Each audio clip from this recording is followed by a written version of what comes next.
advisor and ecosystem leader. So when I call their name, please, when I call his or her name, you have to, clap them as well. Thank you. Distinguished startup advisor and ecosystem leader, shaping Africa's early stage innovation landscape for 13 plus years. As a partner of research and advisory at the EDC, she specializes in developing the models, theories, and frameworks that define how startups and ecosystems are built and supported across this continent.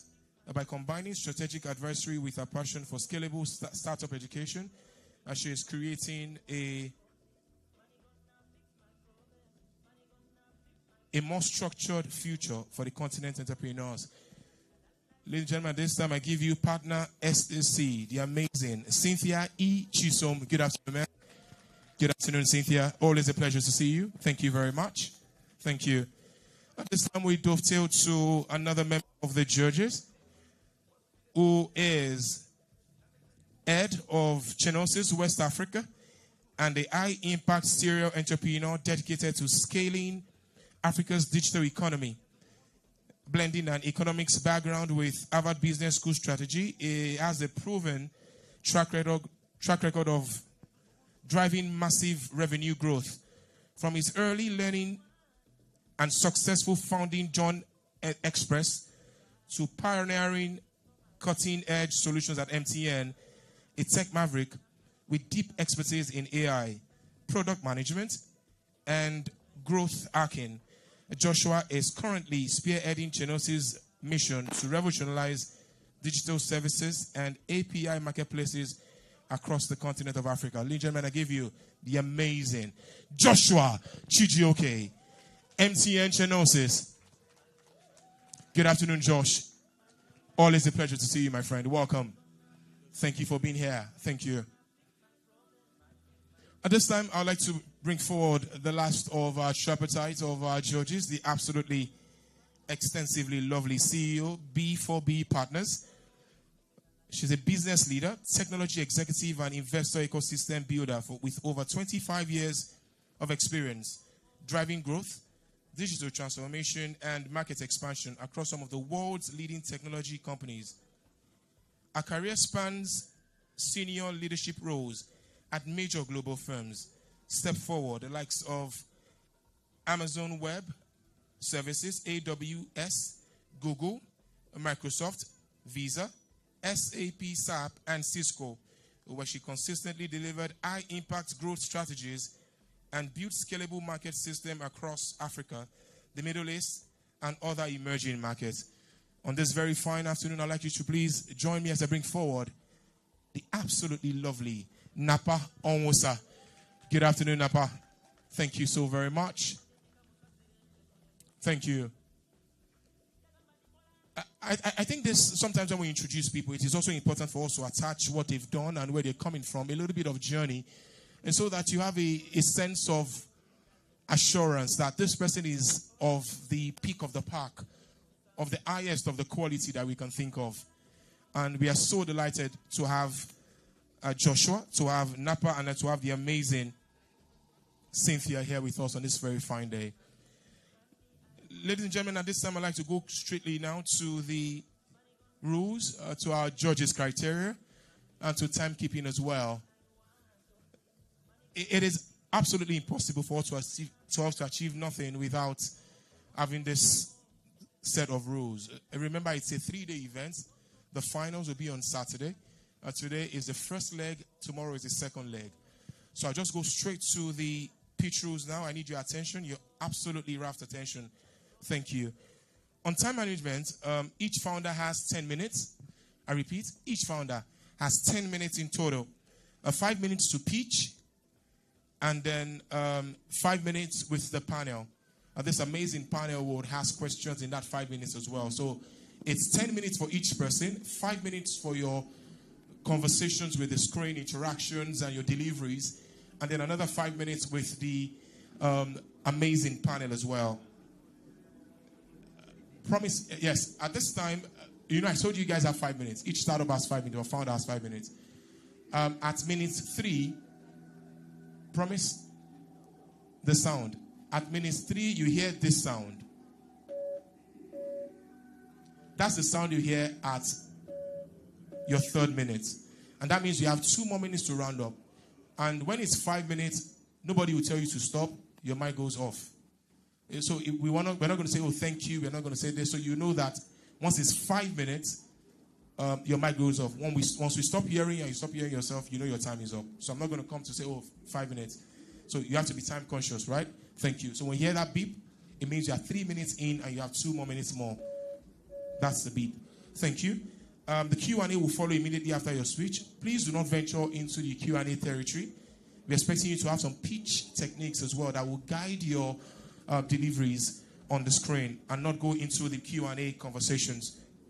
You allow our panel to lead that. Timing is strictly enforced to ensure fairness, to make sure that all our 15 founders have their pitching done today. Yeah.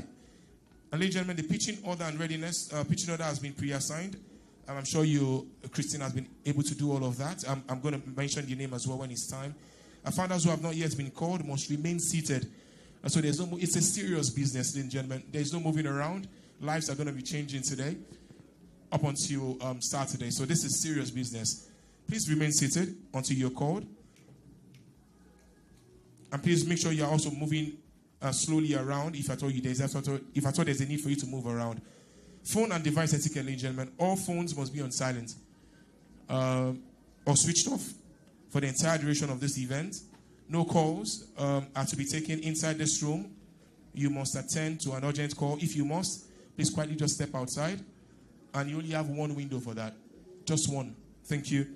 Scrolling and typing or visibly distracted on your phone while a founder is speaking will please be refrained at. And so we want to avoid anybody, messing up anybody's mojo, because sometimes it is important you give people the absolute attention when you are pitching, because you need that attention as well when you're pitching as well. Photography or video recording of pitches is not permitted. Nobody's going to record you. Well, unless you have received explicit approval from the organizing team. Your laptops are only opened for note-taking purposes. There's no watching of videos. There's no real checking. There's nothing checking. Only when you are taking notes. Thank you. In terms of the audience conduct, we maintain a respectful and supportive atmosphere throughout. Every founder deserves a fair and undisturbed hearing. Again, like I said, we don't want anybody disturbing anybody's, just like the word we use here at the 100 Gathering. Don't kill anybody's vibe, all right? Just allow them just feel the energy. Let them just have a good feel into it, all right? Thank you, everyone. There will be no side conversations. There will be no whispering. There will be no during the presenting. You can do that in between that small window of space of 1 minute as we are changing hands. But once somebody steps up here to talk, we beckon on you by the mercies of God to allow them enjoy that moment. It's serious business. It's not a joke. Thank you. We applaud as well. We encourage people here. We applaud warmly and appropriately as well. We are not going to disrupt anybody with too much applause as well. Reactions should also be kept at minimal. Audience questions, if permitted, will only be taken at the panel session. Only at the panel session. Constructive engagement only. There should be no heckling or no heckling, I beg your pardon, or no dismissive look towards any founder at any point. Only panel judges are authorized to ask questions during the Q&A window, please. Founder should answer questions clearly and concisely. A Q&A is shared. My apologies. Yeah, Q&A is done so that we do not have any back and forth between a judge and a founder. A constructive engagement only. There will be no heckling or dismissive remarks towards any founder at any point. Above all, again, we're trying to encourage as much as possible. Onoke has said something about you just being here, you just being prepared. So it's one of those minds of being prepared here. Only panels, judges are authorized to ask questions. Please, founder should also answer these questions concisely. Q&A time is shared, finite, and is also avoid lengthy preambles. If you do not have an answer, which is fine. Sometimes you don't have an answer. Just say you don't have an answer. We're moving on. It's perfectly acceptable. Nobody's going to, break your head or maybe look down on you. It's fine. But judging on qualifications now, the judge panel will be scoring independently.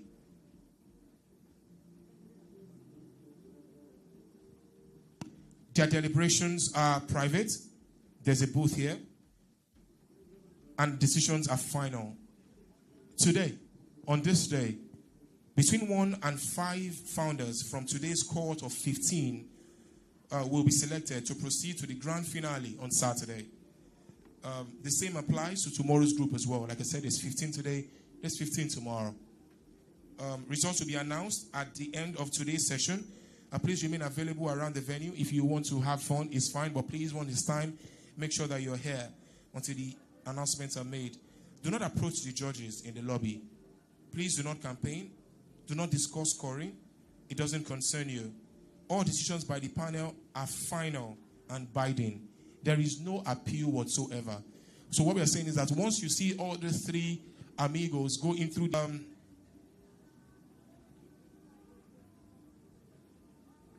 I'm currently struggling with the light. I've been on the stage for the past 7 days. I just returned from MTN Charms, and it's a lot of light. So my apologies for slowing down with the reading. It happens when you've been involved in light for the past 7 days of your life. But I'll get it done, and I'm almost here. Entry and exit from the room should occur in between pitches only, not during active pitching.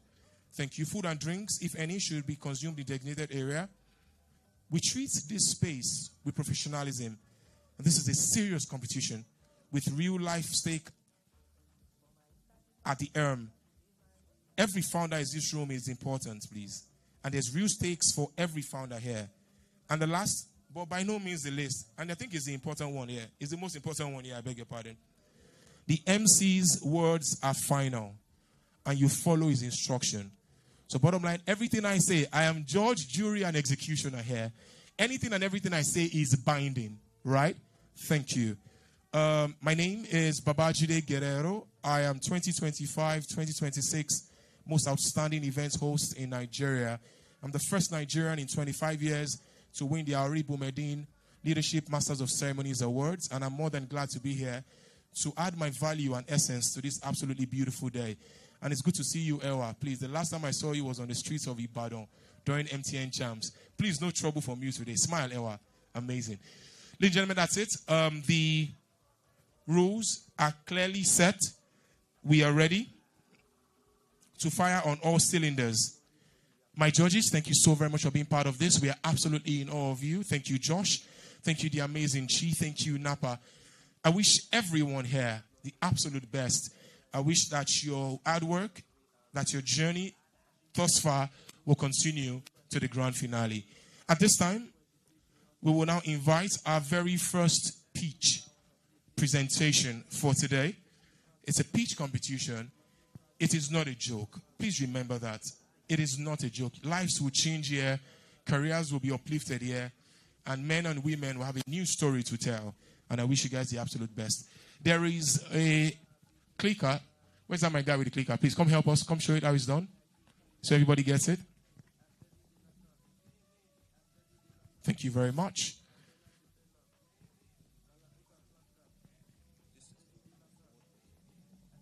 So there's a forward button on the clicker, and then there's a backward button. Where should they point you to? Towards your end. Where will you be seated? Just here by the sound system. Fantastic. What's your name, sir? Tega will be sat just around here beside Promise.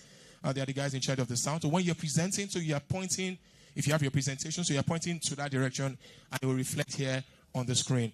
So I have the clicker here with me. There is up and there's down. If you want to go back, please remember that at 3 minutes during your 5-minute submission, there is a buzzer. Promise, let me hear that sound again. For 3 minutes. And at 5 minutes, you're not going to hear anything. That means wherever you are is fine. Nobody's going to give you more time. It is not going to happen. Thank you. Promise you don't do now. Thank you. Ladies and gentlemen, at this time, the first person to break the ice, I wish you the very best of luck, like I'm wishing every other 14 after you, is, I hope I'm pronouncing this correctly, Victor Babatunde, Sane AI. A round of applause as he comes forward, please. Thank you very much. That's fine.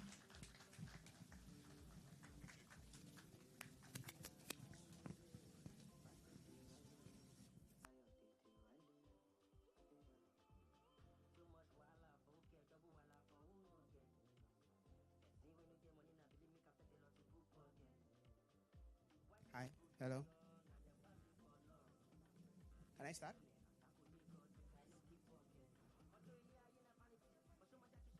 In 2020, I lost almost all my life savings in a bad investment.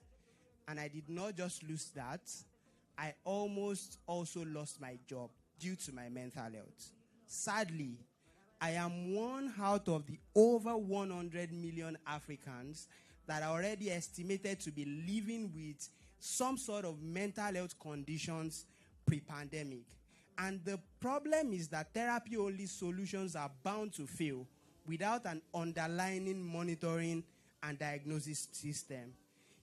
And you would say that this is a lot of problem, but we'd also understand the fact that by 2050, over 50% of the working population in the world will reside in Africa. What that means is that we are presented with an opportunity to harvest so much during this time. And why is this problem something to solve?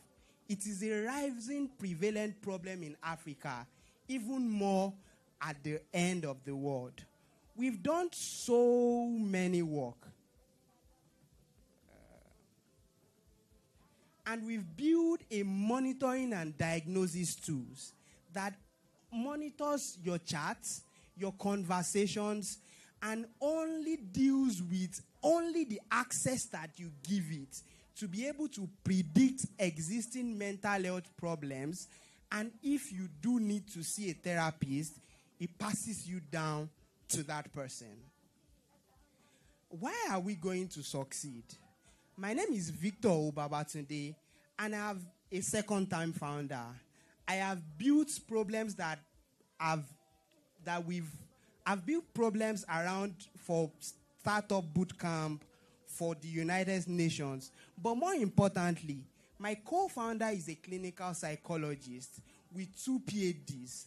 What that means is that our work doesn't sit only on technology, but first on science. And my CTO, Bolu, has worked for the likes of the World Bank. Even at our work at Prunage, we worked for the likes of Stanbic IBTC and a whole lot of other people. Our business model is very simple. We sell fast to the businesses, which at the end of the day, their employers use it. And it's quite simple. People with sound mental health would do more hard work and will make more money for those people. Our work has gained early traction. We are backed by the Lagos state government, the Osun state government. We are backed by Faith Foundation, Orange Corners, and the Kingdom of Netherlands. And recently, Wema Bank. We've published over 3 academic papers, which brings me back to the fact that existing solutions necessarily do not sit on the science that moves mental health care forward. And that is what we are changing. Yes, we've challenged our assumptions. We went back to our customers. We built the right data system that works here. And we've built monitoring and diagnosis system. We've launched to over 3,000 users. And we project by October 2026 that would be making enough money to run what we are running. I would say to you that we have built the engine that powers mental health in Africa. What I would ask you to do is to fund the fuel to power the engine. Thank you very much.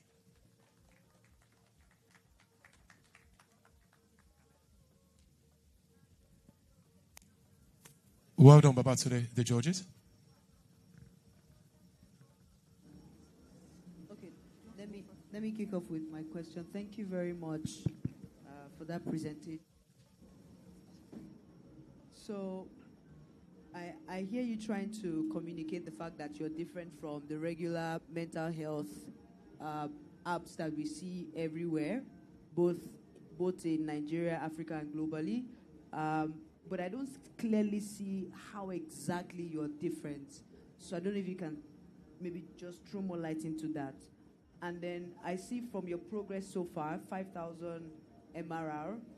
Is that projected, or is that projected for June? So where exactly are you guys at right? Where are you guys at right now? How many customers? How much is being made? And then finally, what is the proof that this science that you're talking about works? Are there people who have leveraged it? What's that storyline? So I guess those are my questions. Yeah, thank you very much. The problem about mental health is first how we see it. And it's not a case of just how we see it. It's a case of those who are currently building it. I know virtually all of our competitors. Most of those that are building it do not understand the science. So mental health care is divided into 3 buckets. First is diagnosis. Second is monitoring, and the third is tailored care. 90% of the solutions that we have today sit in the bucket of tailored care, which is at the end of the spectrum, right? The likes I don't want to mention, but those guys doing therapy. Therapy sits at the end of the bucket. Mental health, so what that means is that while everybody are solving for the cure, we don't even have a standard method to measure what progress looks like. And that's what we have built. A monitoring system that, for instance, why we even say that we built a monitoring system, if you need to see a therapist, we have partner solutions that we use that we pass you down to. And after you take all your sessions, we continually monitor your progress. So what we are doing is first taking away mental health care from the reactive phase of things to the proactive phase. And what that does for us is that it reduces the barrier for mental health care. Because seeing a therapist in Lagos, Nigeria today for just 2 hours can cost you up to 50,000 naira. But once we bridge the gap of that monitoring, we are able to reduce those who necessarily need to see therapists at the end of the day. And for what you said, right, about has it worked, right? When we started about a year and a half ago, one of the things that we necessarily needed to do first was to go and focus on research. And from what we've done, we've been able to publish 4 academic research. What that means is that all of the things that we've built is not just on technology, it's on science. We are converting what science says into technology. And we are using African resources. For instance, my co-founder has worked in Nigeria, in South Africa, and in the United States. So she's a clinical psychologist. Just to quickly add. Yeah, okay, you want to say something? No, I said so that he can conclude. I have 2 questions. I'm sure he's 5 minutes. Yeah, so if you can conclude, but if you can give me just specifically, I hear the science and research. How many people? How long did it take? Just to really show that it works. Is there some form of proof? Yes, we pilot our solution with 4 organizations. And one of the things that we noticed is how it sort of improves commitment to work, absenteeism reduced, and all of those things. So that's how we measure progress, because absenteeism is being reduced, and all of those things. Yeah.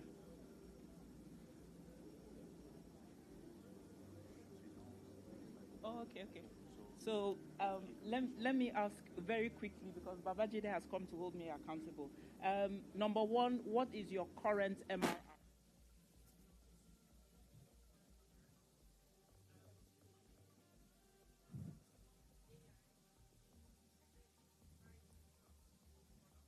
Okay.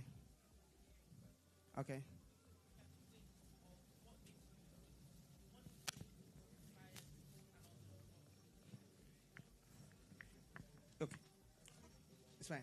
On the weight of what makes us unique, I would say that the science is 70%. Yes.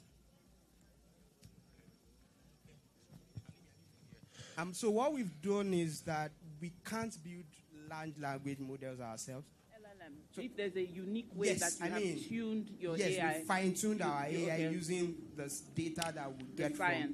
from. What is your current MRR? Our current MRR from tree is around 1,002 to 1.5. Okay. What is your churn? Do you know your churn rate? Our churn rate is about 45. All right. Thank you very much, judges. Josh. Yeah, just one. Josh, panel has 5 minutes. He also has 5 minutes. You want to turn this thing to 12 minutes.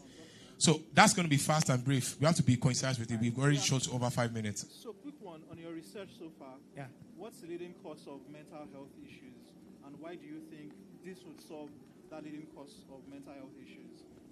I mean, the leading cause of mental health issues is around economic situations itself first, right?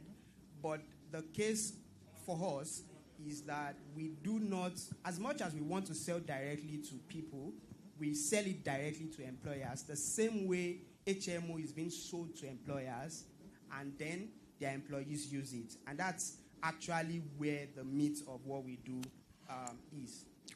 All right. Thank you very much. Ladies and gentlemen, a round of applause for Bartone. Sane AI. Well done. It's the very first, and you can see that he has just jumped the gauntlet. Very well done. But going forward, just like we said in my pitch rules, it is important for you to keep your answers very concise. I think he more than fleshed the first question by Chi. Chi had a very good question, but I think he just kept on going. But it was a good answer. But please keep it very short next time so you can use your 5 minutes well. Going forward, I'll be very strict with time. Nobody gets, even my judges, look at my face. Yes, my judges, please, look at my face. Yes, I could have killed a lot. No, not here. Nobody's killing a lot here. Right, so that 5 minutes is also for them. Once it's 5 minutes, once I see that we are in 4 minutes of your deliveries, you're going to give me that sound again, prompt, even for our judges, okay? Yes, so we all are on check. At this time, the next presenter at the pitch competition for the first of its kind, 100 hours of activities here. The Gathering 100, live at the main bowl of the National Stadium Solar is Yuri Socials by Precious Zeno. Good afternoon, Precious, and all the best. Precious, remember, 5 minutes, and please hold on. Your time starts in 3, 2, 1. Thank you. Your Instagram looks dead, so your business looks dead. And that is actually not the case.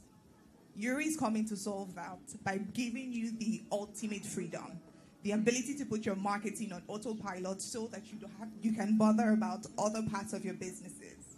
My name is Precious Zeno. I'm co-founder and chief operating officer at Yuri. For small and medium businesses, social media is needed for survival. Now, this can be an exhausting and expensive dead end. They can't hire expensive marketing agencies. They try to do it themselves. They eventually burn out. They hire human beings that are sometimes slow and inconsistent. This eventually leads to wasted executive time. It leads to inconsistent content on social media, abandoned digital storefronts, which eventually leads to the death of so many businesses. Well, that is exactly why we built Yuri.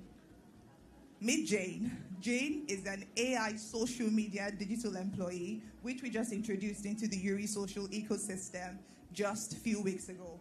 What does she do? She helps you to generate content right off the bat through WhatsApp. All you have to do is send her a message, and she creates the content for you on social media. So we're not building a complicated dashboard. What we're building is a digital employee who helps you right from WhatsApp. Now imagine an Instagram vendor, a fashion vendor has onboarded on Yuri and sends Jane a message on WhatsApp to say, hi, this is a picture of my new outfit I'm launching. Create a post for social media on Friday. All Yuri does is to create content tailored for different social media platforms and post it across social media. 30 omni-channel campaigns for all social media platforms, all from WhatsApp. It's an employee who never sleeps, who's not tired, and almost perfect. I can say so myself. According to the World Bank, we are actually playing in a very rapidly formalizing market. Social media is a new battleground. We are going to be serving, our total addressable market is 12.7 businesses across Africa. We can reach 705,000 businesses who are ready to adopt our technology. And in an absolute worst case scenario, once we capture 8,350 businesses, we would reach our annual recurring revenue of $1 million. Now, how do we plan to reach 8,350 businesses? Partnerships. We're exploring partnerships. We're currently in finalizing partnership with MTN to put Yuri in MTN SMEville. This puts us in front of millions of SMEs who need our product. We're partnering with incubators and accelerator programs and infiltrating the association of key decision makers, connecting us to the people who need our solution. Well, we launched Yuri Social in March 2026. We have about 30 companies who's already using Jane. One of them literally paid for a year upfront and said we're saving her ₦1 million in salaries that year. The demand has been very interesting. It's been fantastic. How do we make money? We charge a flat 15,000 naira to hire Jane every month, and this gives you this gives you about 20 content a month. Based on our business model, which is partnership, our cost of customer acquisition is near to zero. This allows our profit margins to be about 60% in profit. We're a team of 3 skilled and passionate individuals with over 13 years of experience across sales, marketing, tech, AI.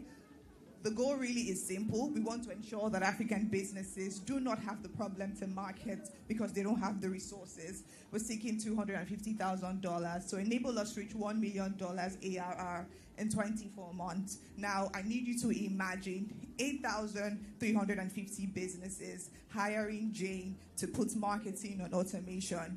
Literally the cost for a Netflix subscription. That's the problem we're trying to solve. Yuri is built for the African market and riding on the giant of the continent's biggest infrastructure. Thank you. Sure. Alrighty, thank you very much. Very well done, Yuri. I love my judges. You're not going to be bending your necks this time. I'm going to give you my mic. So there will be 5 minutes, all right? When it's 4 minutes, you hear that sound. Thank you. Okay, great delivery, though. So top of my head, I can think of 6 AI tools I can actually use to get this. Free. Claude Co-work probably would cost you around same amount with prompts that would actually help me build everything, even execute for me while I sleep, right? So, and obviously, most of these things get cheaper as it goes. So the question is, why would an SME want to use Jane? What makes it local? I think that's one of the things I need to say.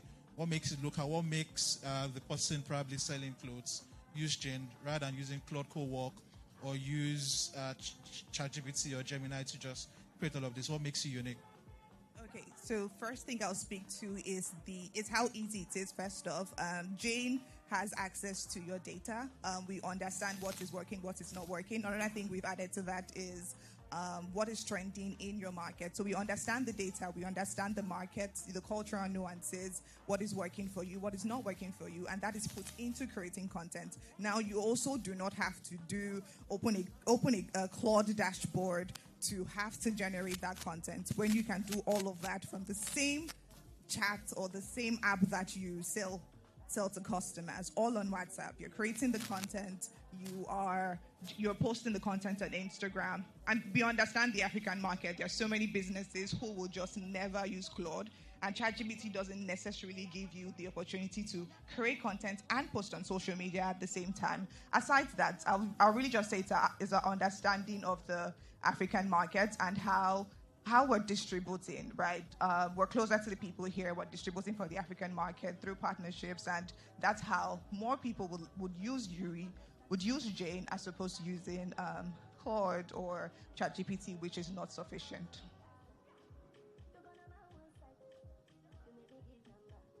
Okay, so quick question around the product. Jane is also able to fetch data, not only receive. Okay, great.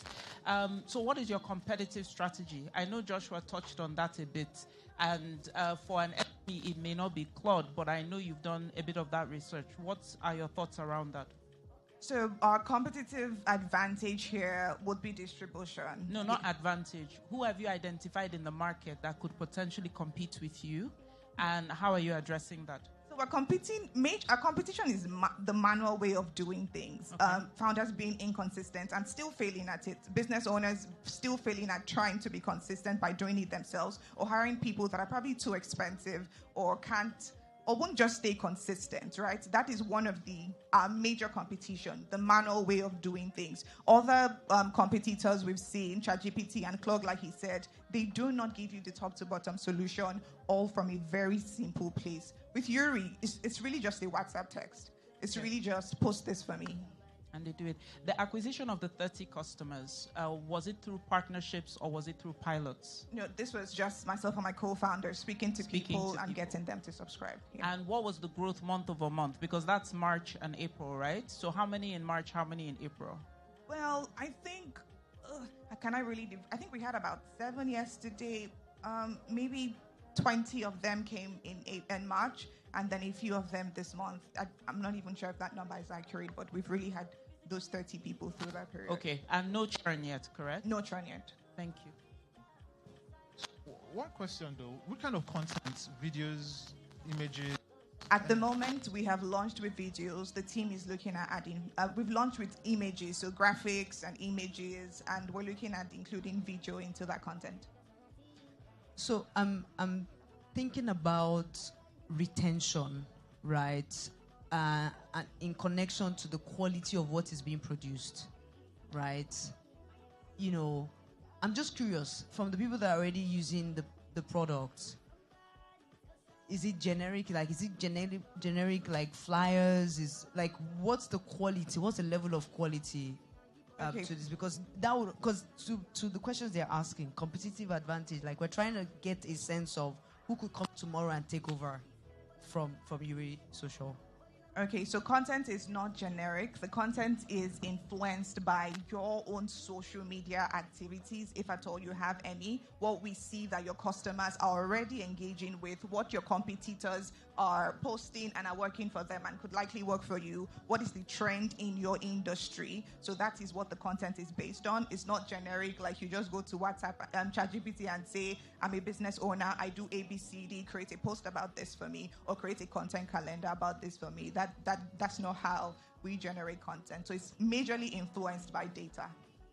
Thank you very much, Yuri Social. Round of applause for her, please, as she steps off the stage. Well done. Very well done. Very well done. Very, very well done. Very quickly, the next individual to step on this very, very hot stage at this moment, for all the right reasons, I dare say.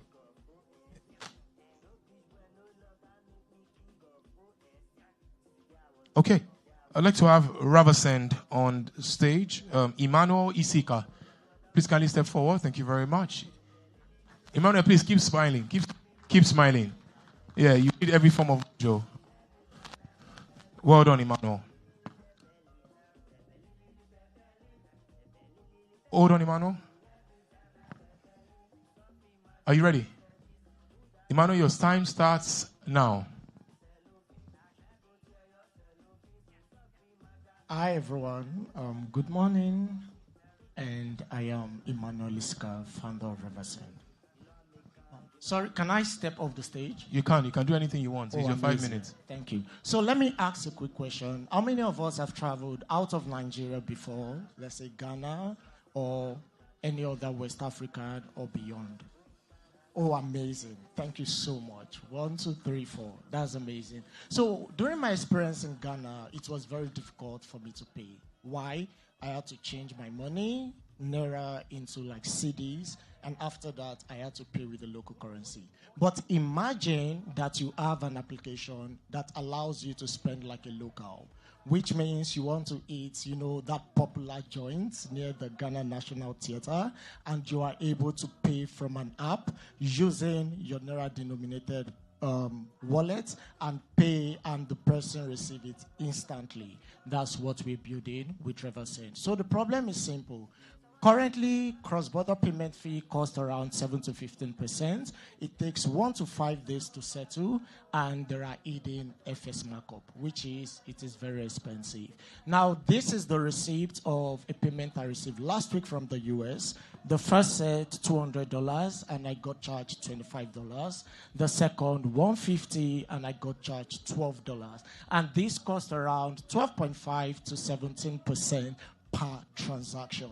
That is expensive. Currently, around 194 trillion moves cross-border, and over almost 100 million is lost due to like cross-border fees. But Reversend is the solution. It helps you to pay how you want. You decide if you want to pay with cryptocurrency, with fiat, or with your native currency, which means a friend of mine that came from Singapore to Nigeria can spend his Singapore dollar in the place and pay like local, and he won't run into any problem. And it's real time, and the most important thing, you could pay through each local channel. For example, in Ghana, 98% of transactions are done with Momo. You could pay with Momo in Ghana, you could pay with Momo in Benin Republic, and it costs just 0.5% fees. And currently, the people using it could be diaspora, people that want to send money back home to their families because they already have the infrastructure. The mommy in Kechi do not have to go to the bank after 7 days to withdraw the money because she knows Momo, she trusts Momo, and she can walk up to Momo agents and get paid instantly. The expatriates and also the locals. Currently, we are live in 14 countries. These are the countries. 3,000 people are using the app, 75% retention rate, and we are looking at going into Europe and all others. So it allows you to spend like locals, and it is instant. And we have regulatory entity, so we are leveraging their license to ensure that trust is built. So why Momo? Momo has a large wallet base, 200 million. So Reversend is activating it to ensure that people can spend like locals across borders. And the business model is simple, 0.5%. And in the long run, we want to open our infrastructure to other startups who wants to do cross-border trade, basically. The team behind this is myself, who has grown company to around $60 million. I currently work with Fairmoney, where I'm scaling the acquisition engine. And we have Florence, a lawyer who does all compliance, and engineers that have built payment infrastructure that process large volume. And our CTO, our advisor, the CTO of Remitly Anchor, who is currently one of like the biggest in cross-border payment space. So if we win this competition, we are going to inject 7.5 million into user acquisition. That will give us 1,600 plus transacting customers, as we spend $3 to acquire a single customer. And the remaining is to use for float, 1.5, engineering cost, and then for us to get licensing, to know how, and for KYC. That's 2.2 million. So thank you. I want to say join me today, and let's make the future of cross-border.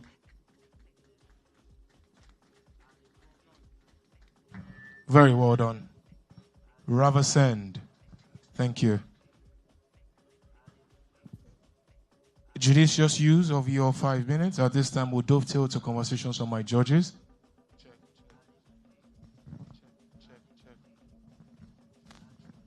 Thank you.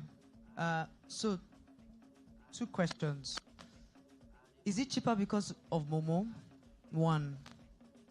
2, if Momo is not in a particular country, does that stop you from getting there? Thank you so much for that. The very first thing is it's not cheaper because of Momo. Why? Because what we use stable coins, and it allows us to process this cheaper using like a license provider, basically. And that's why we are able to like offer this service cheaper. And then when it comes to like other countries Momo is not present in, what we're doing is we're working with other providers in those countries, popular providers in those countries, to make it available. We're looking at Asia, we're looking at Euro to like make this available within those countries. But a bird whisper that Momo is expanding into different countries, and we hope we are able to like expand with them. Thank you. So if another startup should do the same two things you just mentioned, they will take you out of business if they have more resources. Is that what you're saying? Not really, because of the experience in it. There are things they need to consider, which is the treasury management, and they might not be able to, they will not be able to do that. I've been in this for 6 years, and I know like the in and out of like the industry. So they will not be able to replicate it. And the second thing is our distribution model. Even if they're able to replicate the infrastructure, they cannot replicate the distribution. Why? Because we are acquiring at $3 per transacting users, not customers. It means users will come up to transact. And this is a fixed CPA. And they will not be able to like act that basically. So you have a big risk, and the big risk is MTN Momo. And I'll tell you why, because I was in Ghana last month, right? So what I do with Chinos also has to do with Momo. And I also see the traction of Momo in Cameroon as well. The big risk is Momo. Now, Momo can decide one morning and say, I've grown big in these markets, and I'm taking everybody off my rail. That's a big risk, a very, very, very big risk.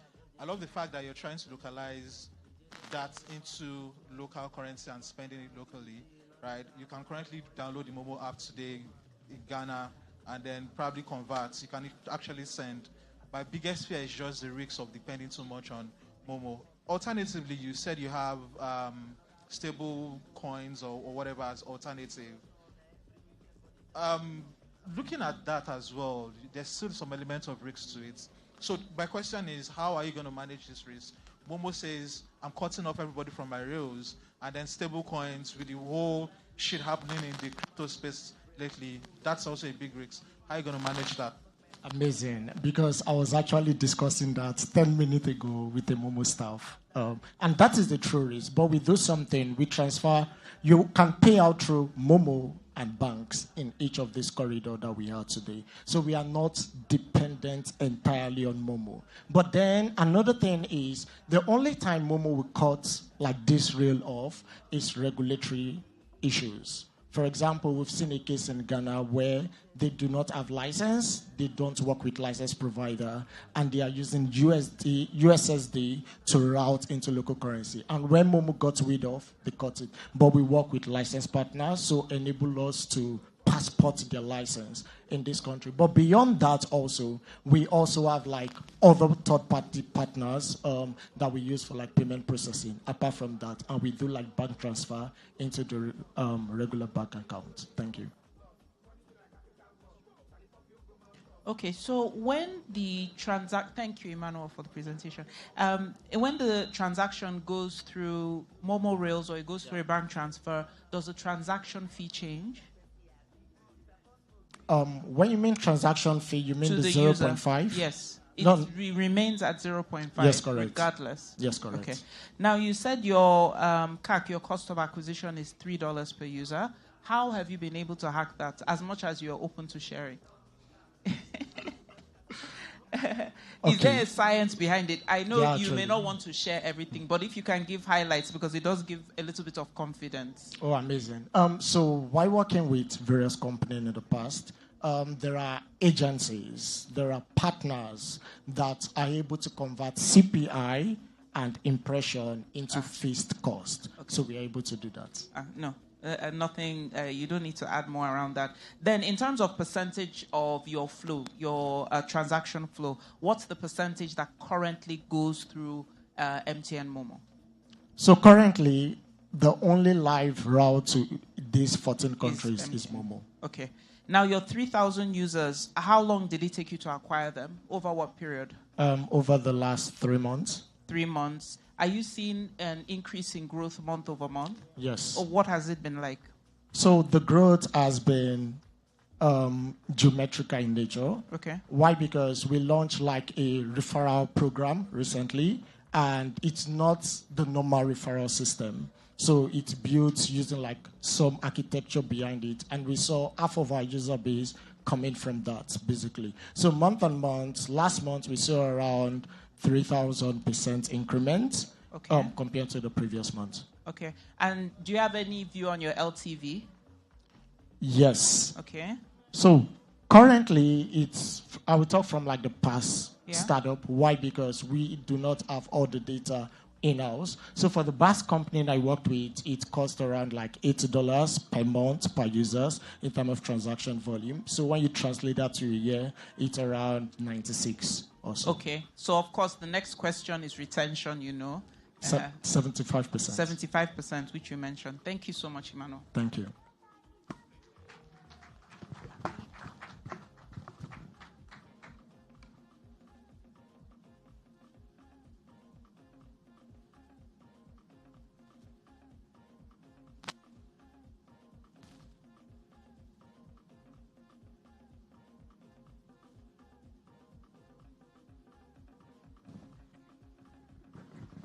Right. Thank you very much, Emmanuel. Very well done as well.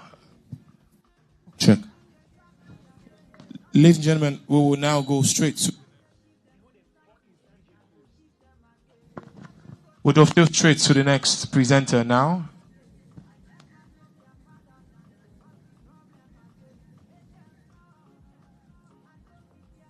Thank you so very much for your patience, everyone. We've had Sane AI, we've had Yuri Social. We just had Ravasend at this time. To bring forward Speed Spike Technologies, Feed Me, Oluwatosin Oyetade. Are they here? Is he here? Is she here? No? Okay, so that's not a problem. We'll go straight now to, interesting, Coco Noto. Do we have Coco Noto here? Coco Noto is Jacob Abiodun. No. Okay. And then the next person on our list, next presenter on our list will be yourstudypath.com. Yourstudypath.com is the CEO being Daniel. Thank you very much. And well done, Daniel. So, Daniel, please hold. You have 5 minutes and your time starts now. Good afternoon, everyone. My name is Daniel Egujobi, founder and CEO of Your Study Path. This journey started during my NYSC. I was sent to a village in Zamfara called Kara Namoda. And I had the plans, obviously, to relocate to Lagos. But while I was waiting, I was privileged to train some students in, like obvious mathematics. And I realized that these kids actually have very great potential. However, they do not have a very good teacher. And it begs the question, if these guys have the willingness to learn, they have the capacity to, get this knowledge, but they do not have quality teachers, then that's a potential actually to waste. So then I got back home after a couple of years when I'm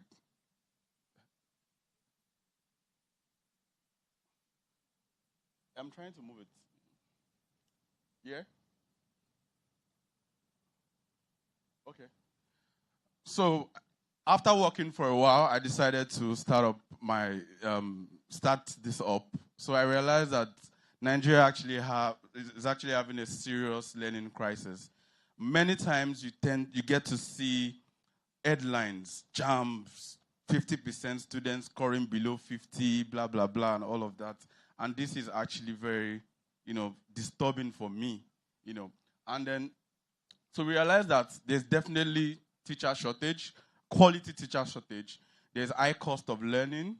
There's high exam failure rates. And this actually poses a risk in the future of work. When you can't train these people, they obviously have a ripple effect on the future of work of Nigeria. And we boast a lot about, Africa is the future of work, blah, blah, blah, and all of that. At the end of the day, you realize that if these people are not being trained or getting the right knowledge, we actually are losing out of this market. So who are our target customers?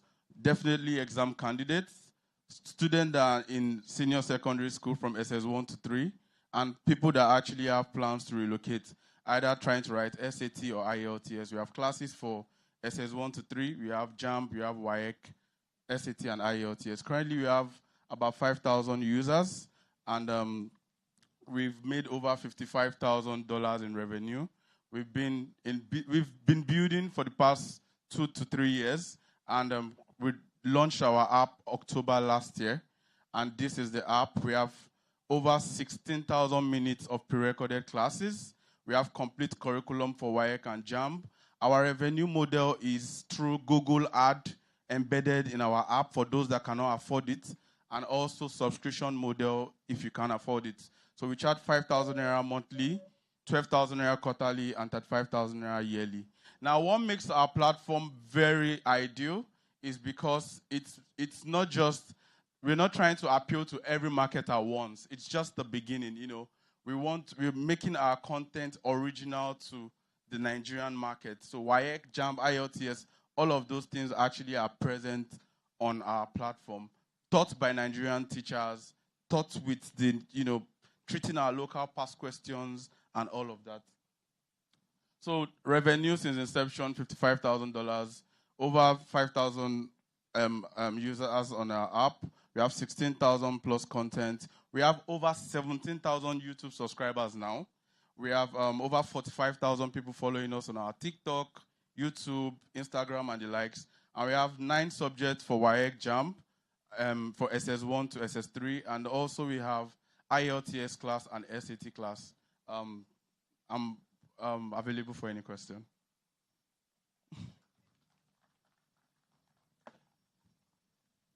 Sorry, that's my team. I think I skipped that part, but I'm available for any question. Check. Very well done, Daniel. The judges now, 5 minutes. The floor is yours, judges.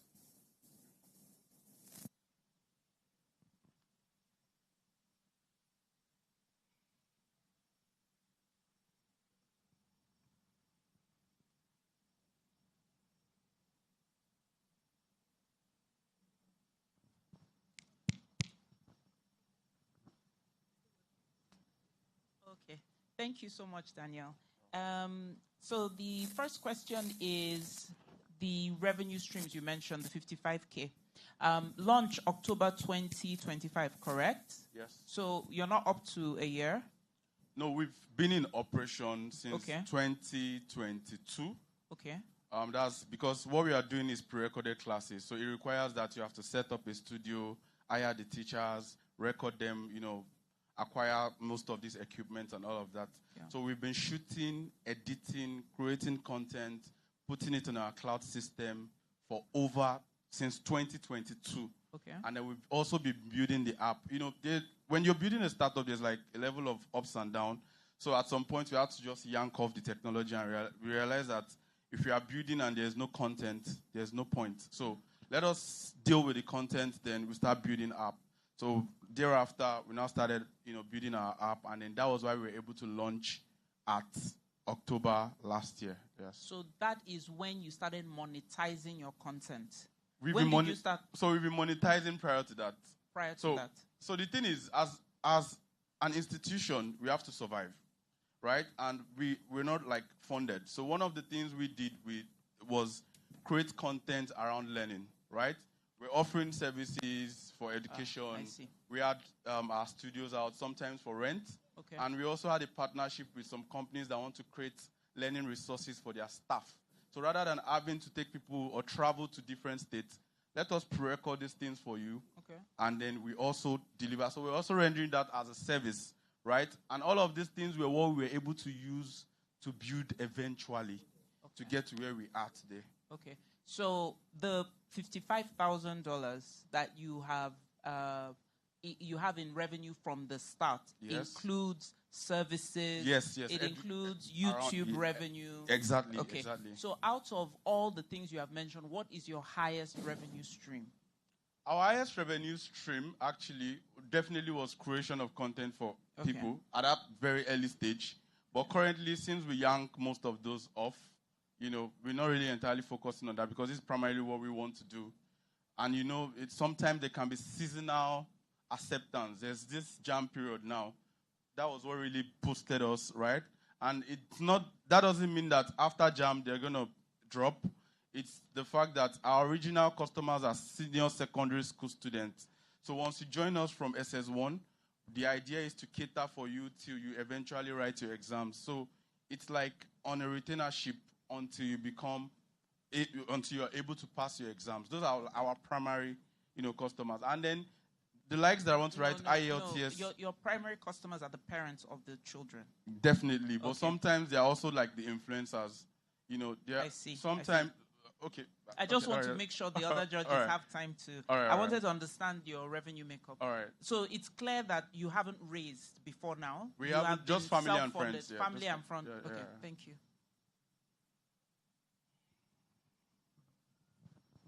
Okay, so since you launched the app between October 2025 and now, how much have you generated from the technology you built? We've generated over $7,000 $7,000, majorly from ads. from subscriptions and also ad revenue. Yeah. Ad revenue contributed 83% to that. Yes. So the thing is, we are very big on YouTube, and also we have ads embedded in the app. So you have revenue coming in from YouTube, Yes. coming in from the app, and coming in from subscriptions. Definitely. YouTube yes. is your highest right now. YouTube is our highest right now because obviously 17,000 subscribers, you know, Yeah, and followed they are by- long hours. Yeah, so followed by your app. Exactly. And then finally and your yeah, subscription. yeah. I'm just thinking about what's the future? Like, where are you going to with this? The idea is to become the largest learning ecosystem. When you think about anything that has to do with curriculum-based learning, think about your study path. And this is just the beginning. We're going to embed AI learning and all of those things later. We just also want to slap AI now and then just call ourselves an AI startup. So everything that you have to think about when it comes to learning, curriculum-based classes, in order to, you know, ICANN, ACCA, CFA, all of those things, PMI, PMP, we would have it embedded in our system for pre-recorded lessons, you know, as we grow. And sometimes we also eventually plan to get into some of the university curriculums, but not as a school, but as just helping you through your university journey. Okay, finally. So I'm putting on my growth cap right now. So the way I see you guys as a content business, right? My only question is, why are you Okay, so what's the idea behind distributing through the app, right? Because I could see a cheaper way of doing it rather than having to get a developer servicing an application. When you have social media platforms, you have your YouTube page. So where is your distribution power at? Is it the app or is it your social media platform? You know, the app just started, but the social media has been there since the very beginning, right? Okay. So I feel like we grew our social media to that point, and which was obviously giving us money. We can also do the same thing with our technology. However, with technology, we have a hold of it. We can always create customized learning for our users in order to make their learning experience better. But if you just put it on YouTube, there's really no control. Sometimes there's just a lot of, you know, mumblings. They can easily be distracted and all. So the entire idea is to have like a learning tailored for someone. When you come, you can take a level of assessment, and then we can iterate that to give you the kind of content that will suit your learning and all of that. So that's actually why we think an ad would be a very good point for distribution. Oh, okay, cool.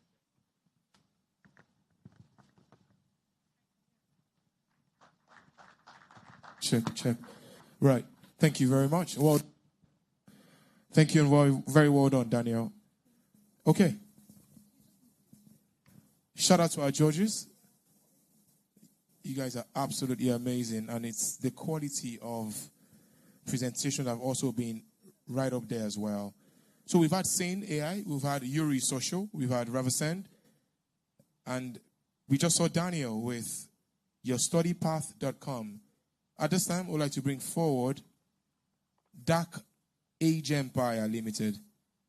If they are here, Dark Age Empire Limited, Kofurola Awoyera. All right. All the best, Kofo. Dark Age Empire Limited. Your time. Are you ready?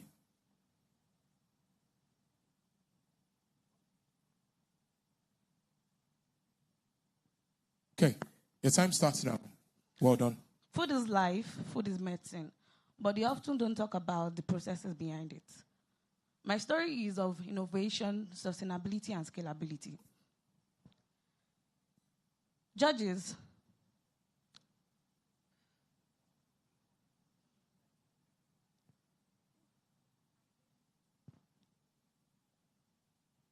You know how farmers lose their products to post-harvest losses? That is what we solve. Dakak Food is an agro-processing company that processes and produces natural and locally cultivated herbs and spices, leveraging on digital marketing tools like our website and the likes to get customers. Also, our products are aligned with SDG goals 2, 3, and 12, and our products are NAFDAC approved, SON, FDA approved. We've been able to target health-conscious individuals living in the rural and the urban area within the age range of 21 to 70. Also, hotels, restaurants, and diaspora markets. Our products vary in product sizes and packs. So with you there is 50 grams of spices, which is ginger powder, garlic powder, suya pepper powder, and a lot more. We also have our flowers, like yam flour, odorless fufu flowers, amongst others. What makes Dakak Food unique? Our product is from farm to table. We are 100% naturally and locally cultivated without additives. We've been able to operate a business-to-business model, also a business-to-commercial, and right now we're working towards our subscription-based method. In 2025, from our spices, we're able to make a revenue of 15.9 million with 5,000 sold spices, 62% business to commercial returning, and 40% business to business returning. Also in 2024, Dakak Empire Limited was crowned the National MSME of the Year by the Vice President. Also that 2024, we're recognized for the most impactful leadership in business for Nigeria. Use of funds. We're requesting for a grant of 25 million, which will be used for, part of it, which is 5 million, will be used for purchasing our raw materials, getting our solar panel. We all know the problem that we have in Nigeria right now, which is electricity. And it's really affecting us to produce, process, and package our products. Also, the remaining funds will be used in getting packaging materials. And right now, we're going back to backward integration, whereby we are getting our farm, so that we can be able to plant this product, monitor it, and evaluate every method coming out and processes that is done from our own farm. These are the milestones of the funds, the percentage that we're going to be using each amount that is given to get our raw materials, solar panel, packaging materials, our machines also. Social impact. We've been able to train over 700 youths and women who are interested in agriculture. We all know the world that we are right now. Food is king. And it's very important that we let our youth know that agriculture is the reality. Also, it is a woman-led business, and we are big on women. Employment opportunity. Within Ogba community, we've been able to employ over 15 contract staff, and we have 5 staff working with us presently. Sensitization about the importance of spices, food products, and why it's supposed to be substituted in each meal when consumed. Some of our customers have their reviews of what we've given to them when they purchase. Like Mrs. Kemi now, our baby usually does not like jollof rice because we know how generic some of these ingredients or spices that we have in the market. But with Dakak Food, our baby has been able to eat jollof rice, and now the baby is the ambassador for Dakak Food for 2025. Ms. Victoria also with her review and also delicious events. The team concludes of myself, the founder with BSc in Food Science and Technology and 13 years experience in food processing. Mrs. Janet Odisoga, who is a production manager. She graduated from Teacher Training College. Funsho Ogunlowo, who is our processing manager, and she has a BSc in accounting. She oversees the inflow of funds that enter the business. You can actually reach us out. You can get through to us on our website at www.dakakfood.com or visit our Instagram page at dakakfood or reach us through our email. Thank you. Check. Very well done, Dakak Food. Kofo, that was borderline 5 minutes. That was 4 minutes, 57 seconds. Very well done. We'll go straight down to our judges of another 5 minutes of panel conversations. Over to you, judges. Thank you so much. Please, okay, I just need a step-by-step process of how you. So, what's the journey like from farm to market? What makes your process? Then question 2: food is life, right? Everybody eats food, but obviously, if I go to the market, I can have options, right? So, what makes yours unique? Why do you think you can scale? What's that unique power that you have? So for Dakar food, one thing that we're big on is quality and consistency. Over the years, we have not just been awarded quite a number of recognition, but the consistency in making this product, and it's been trusted. If you know NAFDAC, you will know that they are big on quality, and you cannot even adulterate product that people are eating generally. So for us, one of our major checkers are NAFDAC, FDA, and also SON.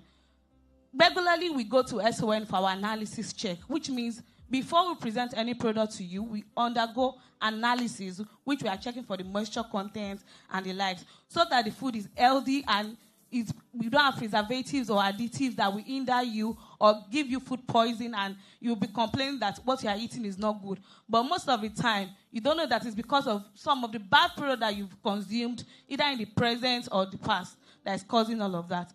So, sorry, your first question. What's the journey from farm to market? Okay, so for us, we started our business in 2019. So then we didn't have a farm. So what we did was we partnered with a farmer in Kaduna.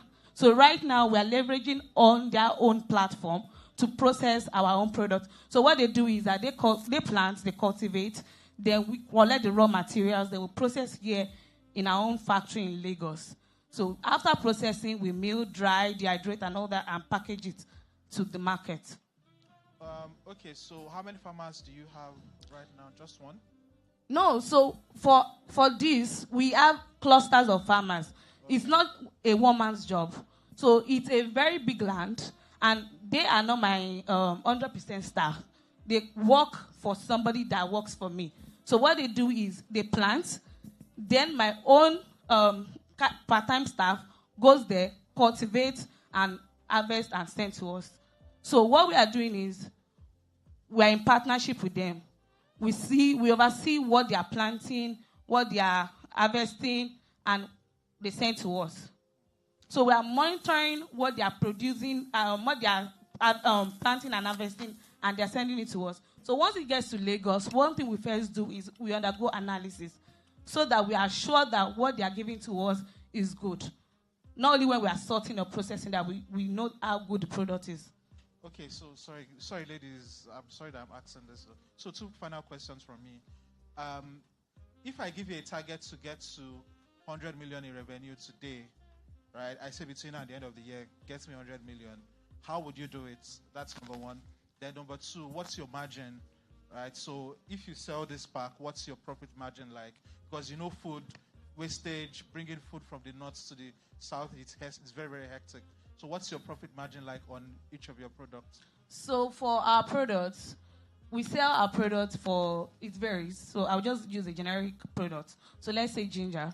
We sell our ginger for 4,000 for 50 grams, which means we are making a profit of, give or take, on a good day, 1,000 naira.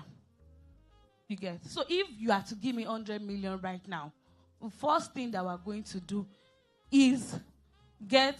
No, I said okay, so I tell you that, what would you do to get 100 million in sales between now and the end of the year, or 100 million in revenue between now and the end of the year? What would you do? Okay, so what we are going to do differently is marketing. So we've been marketing our product, but with this new target, what we do is we employ more people to process and package for us, get all the certification ready, renewal, no delay of that certification. You know, the major problem that we have in our industry is certifications. So if we can get all of that in check, and we have capital to actually produce this product and package it, we are good to go. The revenue can even triple if we have the right capital for that processing.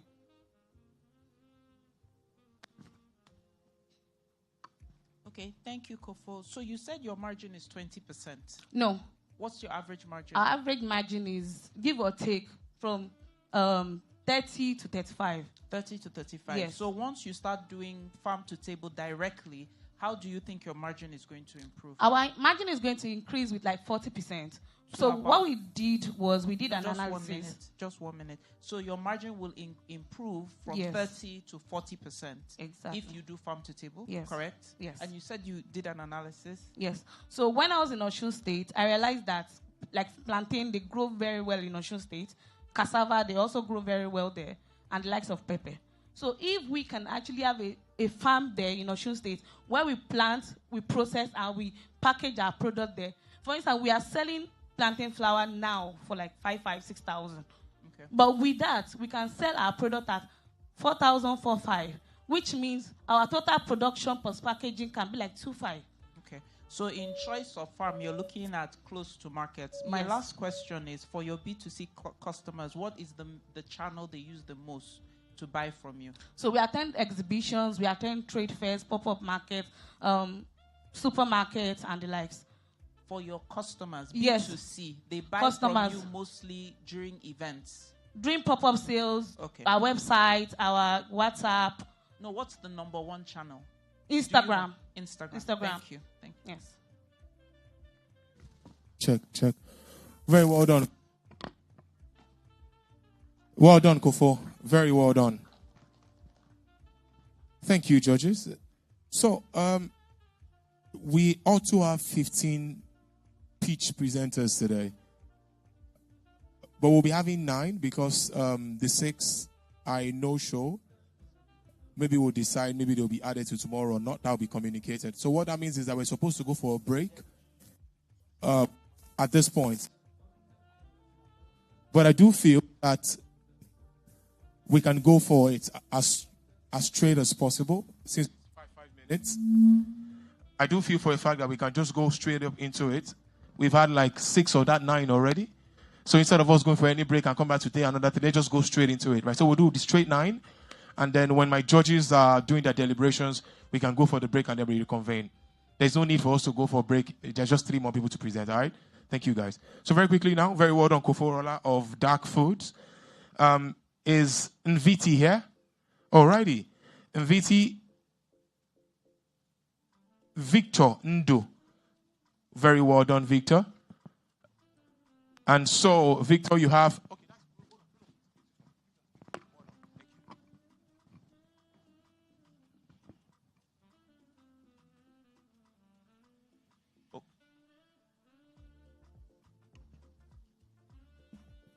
Check. Victor, well done. You have 5 minutes, and your 5 minutes starts now. Okay, so I started building Invite because I just wanted to get something for my church, right? So, like if you needed announcements for the week, or even the church account number, right? We needed an automated chatbot that could just give you. You type 1, you should get maybe announcements, offerings, account number for tithes and offerings and all. That was what it started as. But along the way, I found out that it was too monotonous, and I decided to build Inviting with the plan to make businesses inviting, INVITING. The domain wasn't available, so I went with what I had. And so this is the problem statement. And so the problem we have with chatbots is that, first of all, they are so ineffective and just too rigid. Like I mentioned, you have to type 1 to get this, to maybe get more details. You type 2 to get this, or you type menu to get this, and that's all it does. You have chatbots that only respond maybe when they are able to catch some keywords, or when you just open the chat. And also manual and inefficient sales processes. I've seen businesses leave WhatsApp and say, because of course they can't manage orders and order processing on their WhatsApp, it becomes so clumsy. You can't really rely on people to remember details, match orders to charts and all that. So they said, okay, let's go to the website. This is the problem. And also disconnected customer journeys across platforms. Some existing chatbots, for instance, if I can say Chatbase, which is 1 million, they are running at over 1 million or 3 million annual revenue, ARR. as at when last I saw. Like chat-based, for instance, now it takes over your chat. You as the business owner, you're unable to control the chat.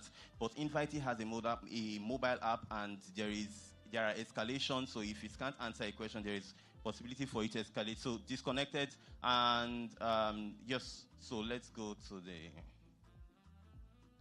So what's the solution? So Invitee, to be able to cater for the needs of most businesses, there are 4 core modules which run Invitee, which is the business knowledge, the marketing and automation, and WhatsApp e-commerce, and also the data processing. What this means is that a business can come to my site, to Invitee, log in, create an account. You have 50 credits on sign up, and with Invitee, you just go to WhatsApp integration, add an integration for WhatsApp.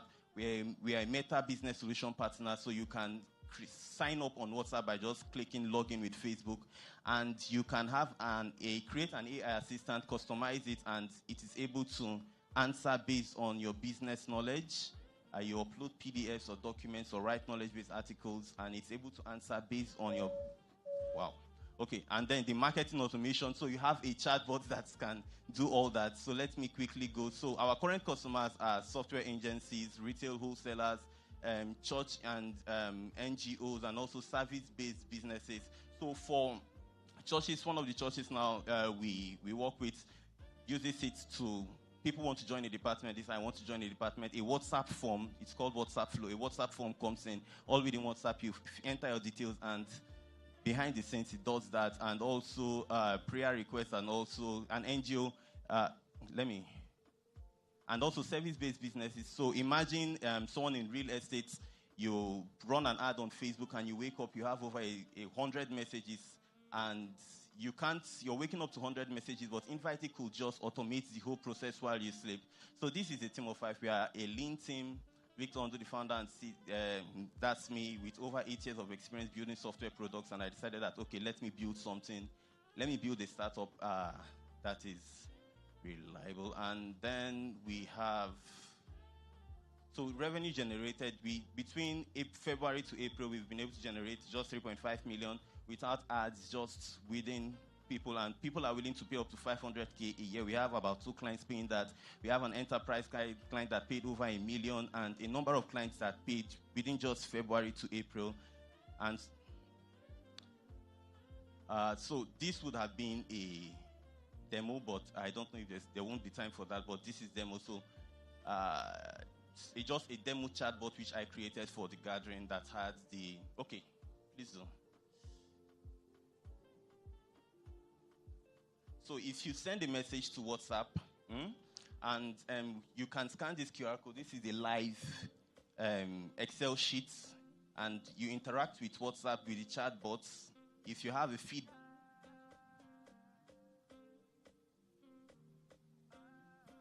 Thank you very much, Mr. Undu. Of course, you know what that science meant, but well done. You were able to cover as much as you can at that time. Our judges, please. Mr. Undu is done with his presentation. It's time for us to hear from you.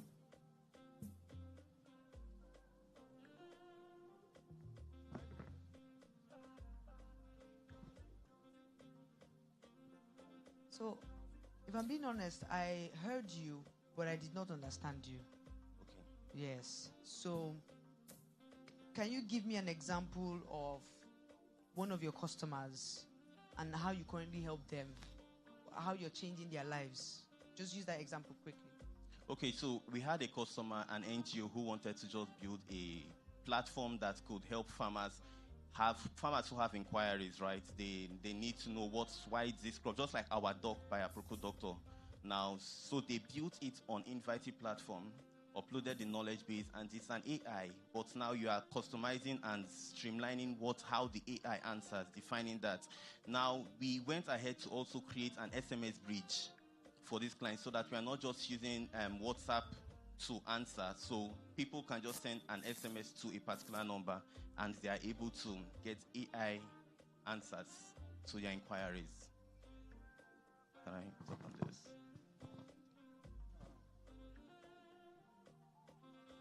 Okay, so thank you very much, Victor. Thank you. For that 3.5 million for the 12 customers, is it average contract value? Is it MRR? Is it ARR? Is it like subscription based? How does the revenue come through? It's purely subscription based. Okay. So, and then we are able to give you assign credits based on the subscription you go for. So the 3.5 million, that's including the money we got from an enterprise client who paid over $1 million to set up the chatbot, and then 2 other clients who paid 500,000 naira per annum. And okay, that's understood. What level of customization is required to onboard a customer?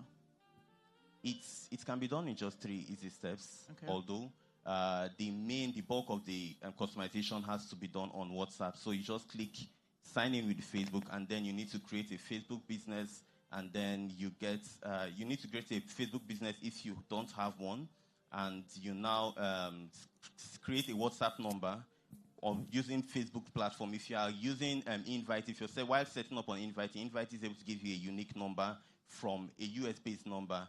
And once that is done, you just need link a number or an Instagram account to an AI assistant you've configured. So it's very easy. It's very easy. Just few fields, define how you want it to write, to sound, system prompts. Just basically, it's quite easy with just few steps. Okay. How do you measure drop-offs for onboarding? Okay, drop-offs occur, and of course we get alerts. No. But okay. So if I start my onboarding and I pause at Facebook, creation of a Facebook page, do you have that intelligence? Do you have that data point? Of course we have, and then there are automations to like follow up emails. Okay. Thank you. Thank you. Yeah. So this sounds generic, but I don't want to assume. Probably you have a superpower somewhere.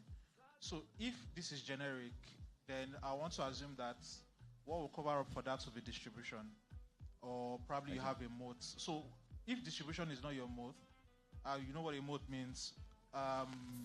Okay, so let me put it this way: how are you handling distribution?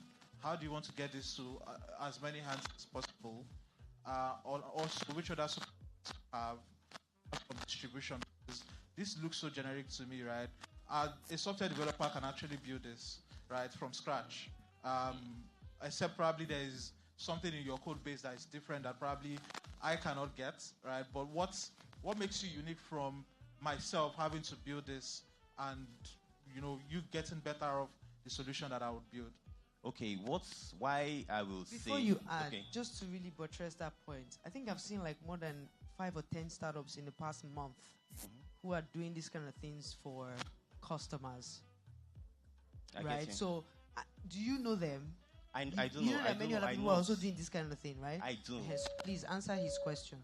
Okay, so the problem, what those other competitors, what every developer will do, what Invite is providing for you is 4 core modules. Most platforms just have a knowledge base. So you upload your knowledge base, and it's able to answer you. You're asking about products, it's able to answer you based on your knowledge base. But Invite, a business you can ask questions about your products, and it's able to give you answers and give you various concepts about the particular product you're about to buy. Still on that chatbot, you're able to order. You will have a standard cart process where you click select products and add to cart, all within WhatsApp. So a chatbot can also have marketing. The marketing still with one account. So marketing, you can set up customized campaigns with just one chatbot number. And also the 4 modules. So check. Very well done, Mr. Undo. Very, very well done. A round of applause for Mr. Undo, please. Undo.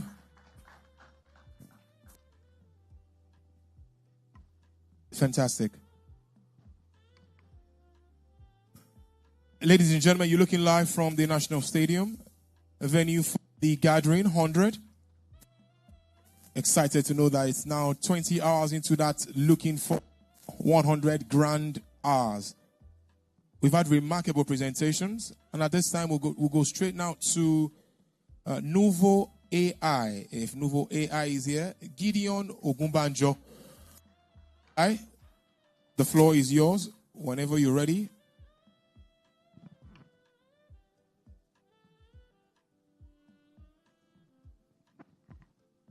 Ladies and gentlemen, what if I tell you you can access AI over a simple phone call? In Africa today, we have a lot of problems, and the founders in Africa do not seem to build products that solve these problems we have. Building products that rely on internet connection or credits when we don't even have money to buy enough airtime or recharge our routers, which is why we built Sane AI.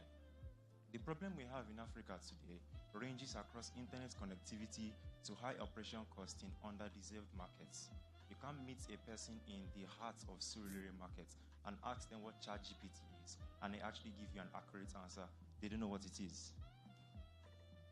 Which is why we actually built Sane AI. Sane AI is the first offline agent that is accessible over phone calls at 18 naira a minute and SMS at 6 naira a minute. Sane AI supports automated customer support, voice-based AI assistance like I mentioned earlier, and it also supports transactional AI workflows. And the key advantage we have is that you can access it on any mobile phone. So whether you use a button phone or the latest iPhone, Sane AI is accessible to everybody.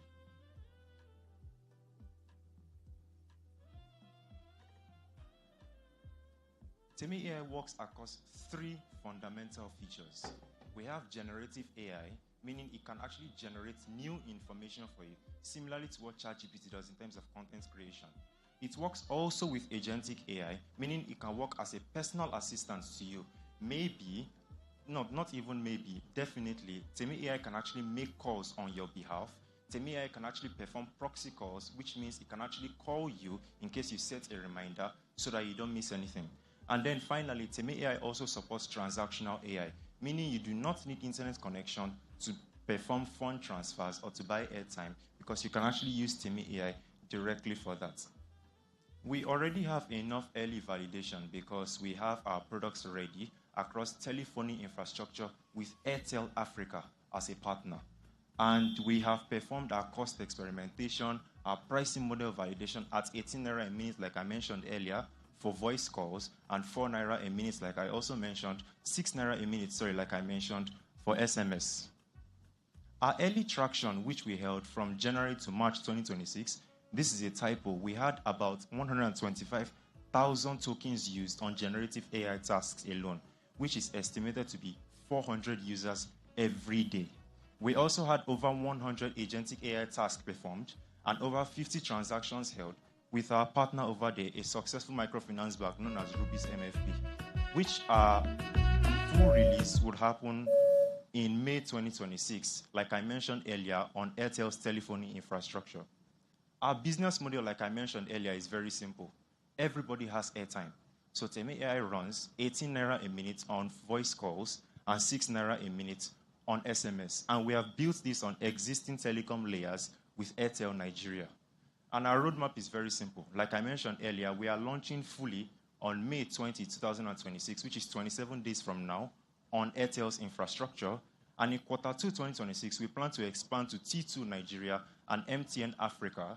And also, we plan to build our own developer API, which means everybody who has a mobile application will make their services available on Sane AI offline. Imagine you have maybe a reminder application and you don't want anybody, or you want people who cannot access internet connection to use it. Sane AI Developer API is what you particularly need.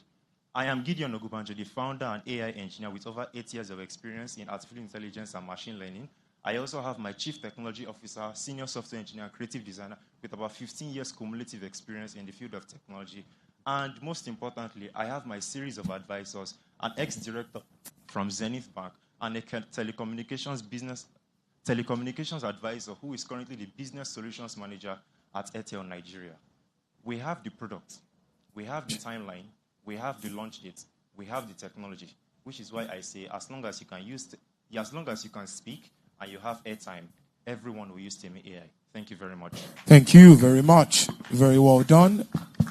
4:35. Very well done. Judges, please, over to you. Okay, thanks. So I'm trying to understand the use case. Number one assumption, not everybody has airtime. Yeah. And also, I'm we're beginning to see decline in voice, right, across all telcos, right? I'm just still trying to understand what Joshua, assuming I'm not your target user, but imagine I'm your target user. What will make me want to spend 18 naira per minute to listen to something that you could actually can tell me face to face, or you probably can send me an SMS? But what will make me want to spend 18 naira to make a call to listen to something? So what particular, just to highlight the use case, probably that would then give more perspective on what you're trying to do. All right. The main reason why people use ChatGPT, Gemini, and Claude online is the same reason we project that people use Sane AI offline. And like I mentioned earlier, we have three main features. So generative AI means Sane AI can actually generate new information for you. So market women can ask about present market prices, fuel prices, palm oil prices, and they find those answers. They can actually perform agentic AI tasks like an agent, meaning Sane AI can actually call them to remind them of something that they missed probably. And transactional AI. So if they want to send money and maybe they don't have maybe First Mobile or the UBA banking application, they can use Sane AI to send those funds. Yeah, that still sounds generic. That still sounds generic. So, sure, for me, paint a customer journey. So, I forgot my phone at home, my smartphone at home, and I need to get to the market. Two use case, I'm a consumer, I'm a buyer. Let's say I'm a consumer, Napa is a buyer. What would that problem solve for Napa as a seller? What will it solve for me as a buyer? Why would I want to use that? So you need to be more specific on the use cases you're trying to solve, because it still sounds more generic to me. So you left your phone at home and you're trying to buy something. Let's say I have a Palasa phone or a feature phone. Yes, exactly. Yeah. So all you just need to do is dial Sane AI's phone number. Since you're trying to buy something from her, definitely you try to pay. Sane AI can actually facilitate your payments for you seamlessly. USSD. Sorry? USSD. That's an option. So Sane AI is also an option.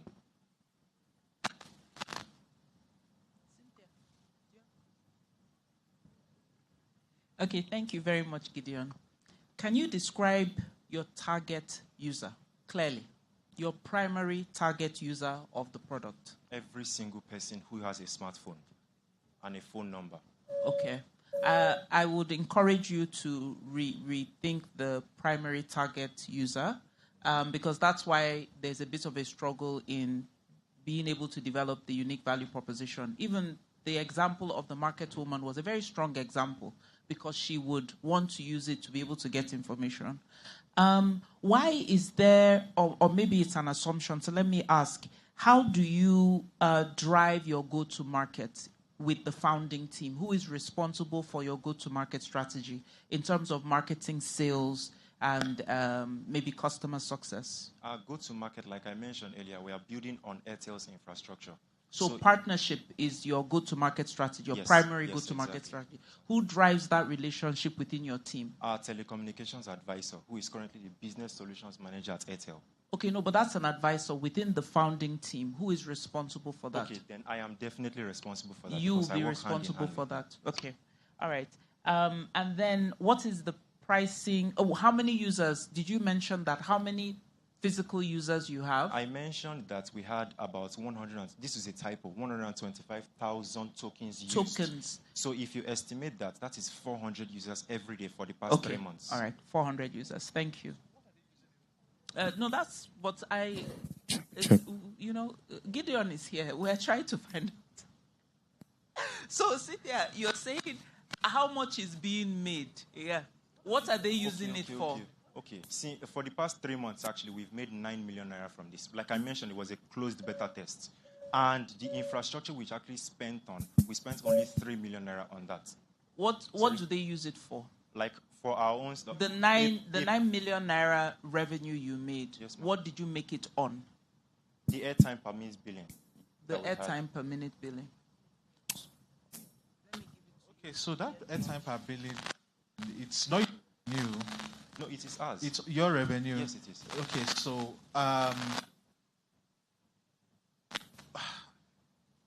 the people that are using it, right? The people you make money from, what are they using it for? Same AI. What are those 400 guys doing that is making them spend that amount of money every day? I mentioned that we have 3 main tasks that they use them for. They use them to gain instant answers, they use them to perform tasks, and they also use Who it are to these fund people? transfers. Describe them. Describe one of them for me. Market women. Okay, so out of the 400 out of people, those 400 people, market women, students right? in high schools Students in also high use schools. Sane AI. Okay. Everybody. Okay, so they Sane just AI. call to They find call. out. It's not everybody at this point. Okay, so I think Gideon needs, mentoring. It's a nice solution, but you need to be mentored on something, how to go about this, because you need to know who used it, how did they use it, why did they use it, and will they continue to use it. That is the foundation of how you can scale your business. If you don't know that, it's just too generic. Sorry. Actually, I do know that, like she mentioned. But the problem with this is, everybody just has a phone number. And according to NCC guidelines, we cannot access their phone number to ask them what they use. I think the challenge is the gap of a GTM person in the founding team. Because you're speaking product, and what we need to hear is revenue and ability to scale. So the 9 million naira was actually a great number that you could have put on the screen instead of the 125,000 tokens, because then it didn't really explain. But that's it. We're judging. Okay. Thank you. All right. Thank you very much, judges. Very well done. A round of applause for the Team AI man, Gideon Ogumbajo, please. A very warm round of applause. Very well done. I say round of applause because all of us. Let me borrow that.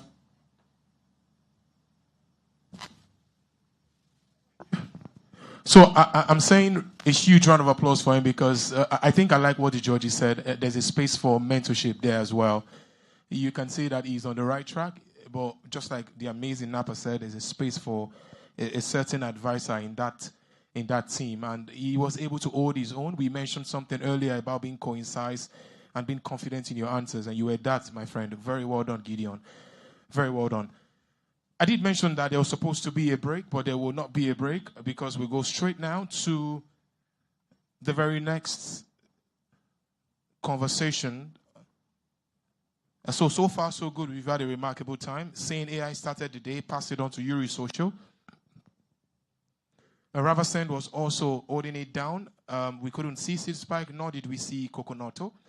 But we did see your studypath.com, and then Dark Foods also went on, and NVT as well, Invitee, like he called it. Novo AI with Gideon, and now would like to have Quad Limited, Quad Stores. Is Quad Limited here? Okay, thank you, Quad Limited. I'm trying to be sure of your name. Tolu Lokbe Tewokbola, am I correct? Co-founder, nice, thank you.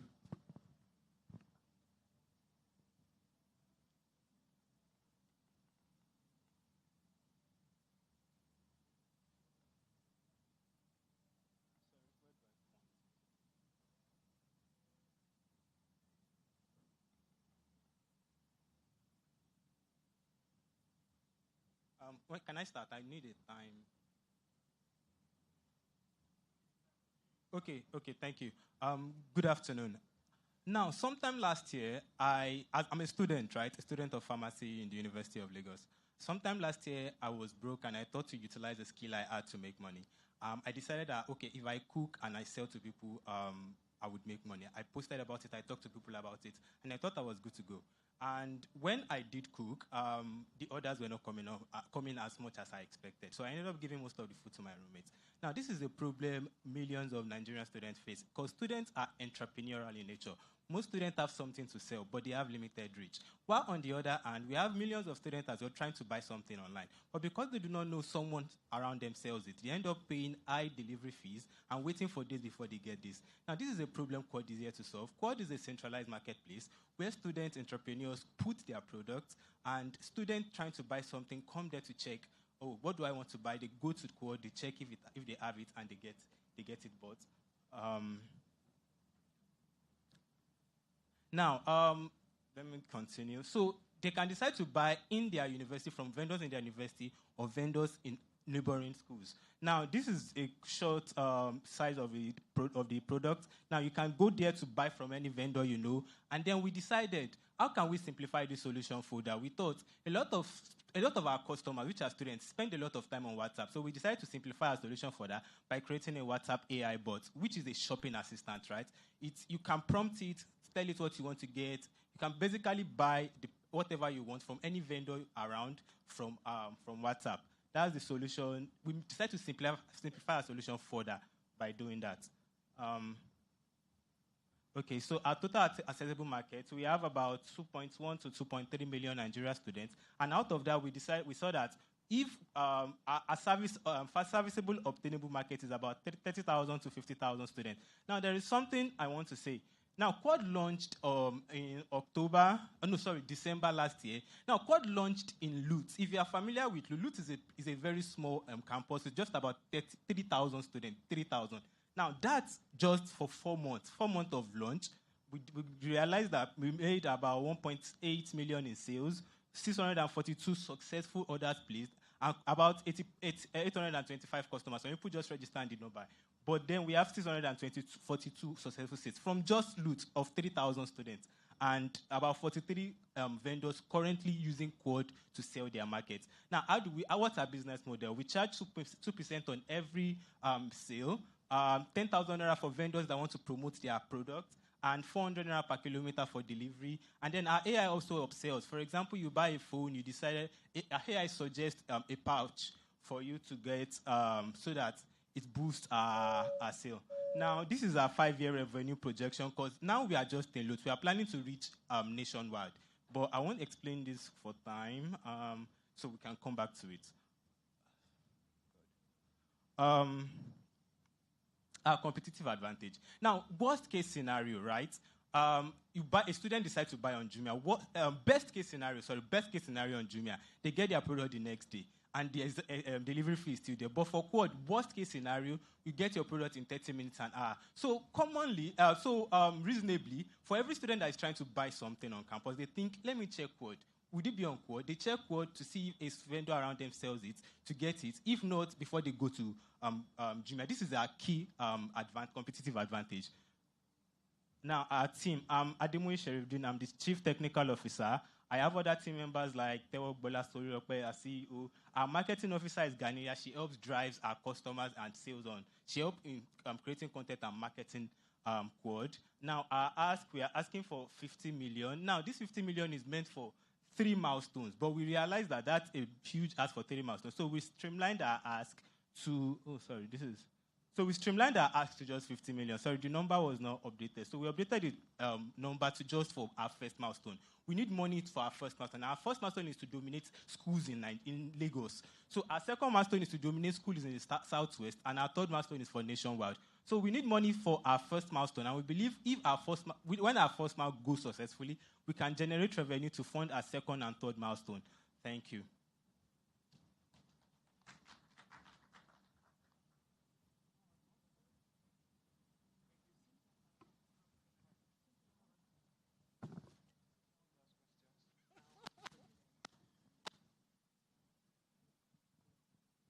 Okay, so great idea. Yes. It's not a new idea, Yes. and many people are also trying to do the same thing.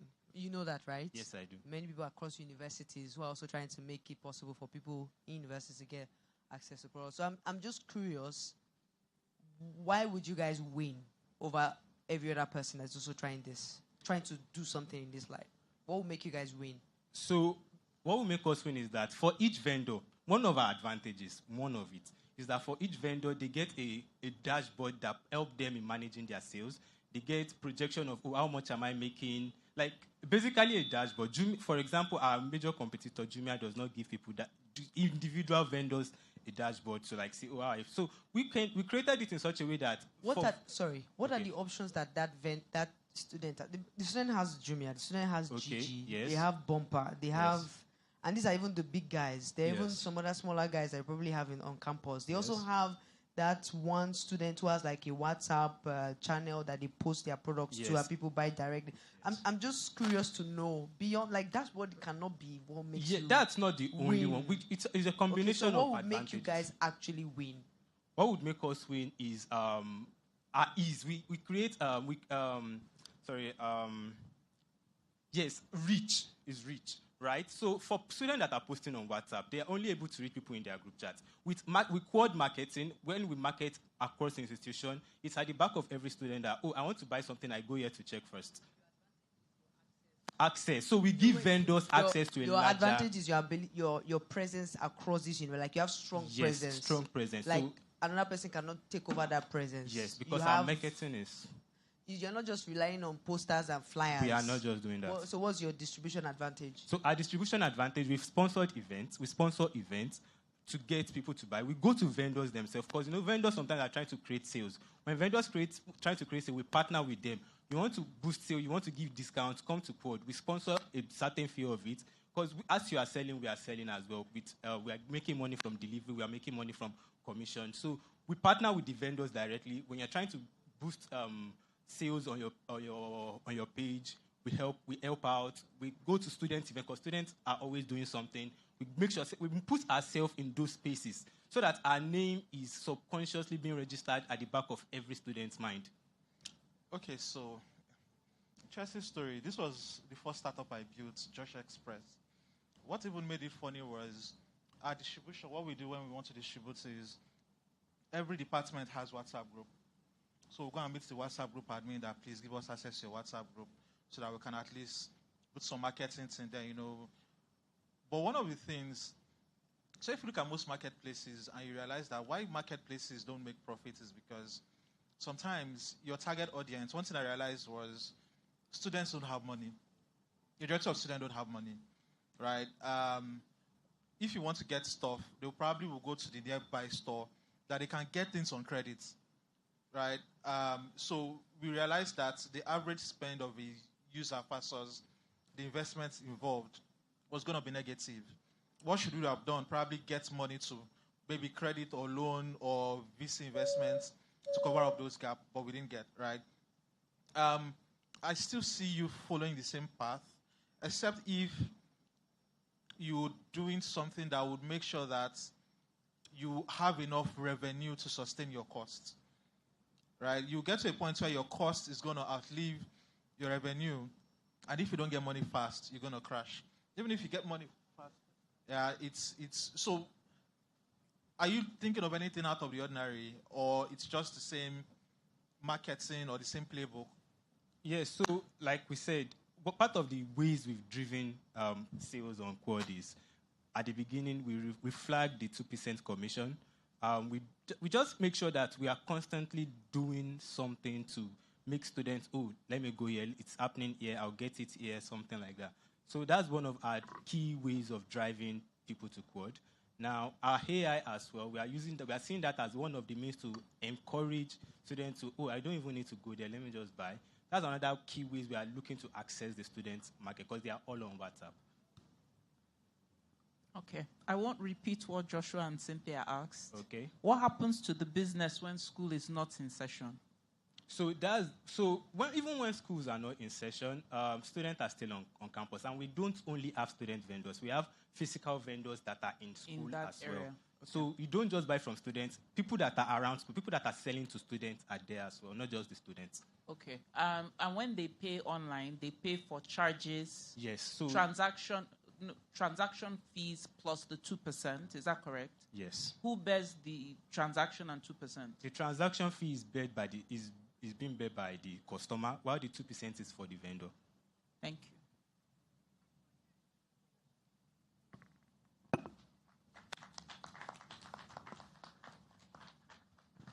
Well done.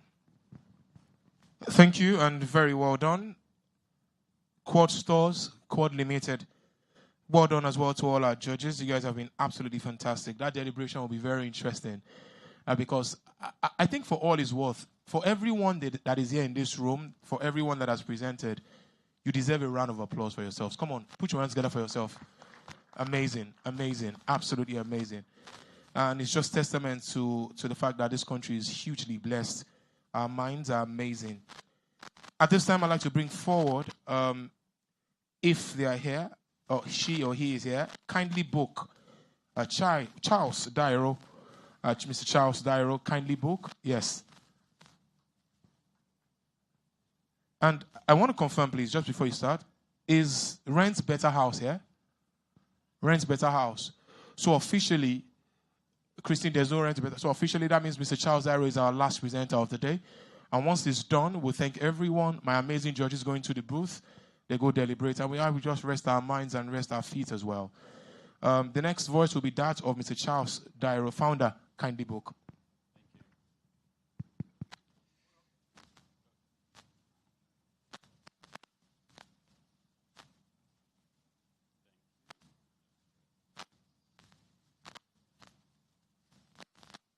All right.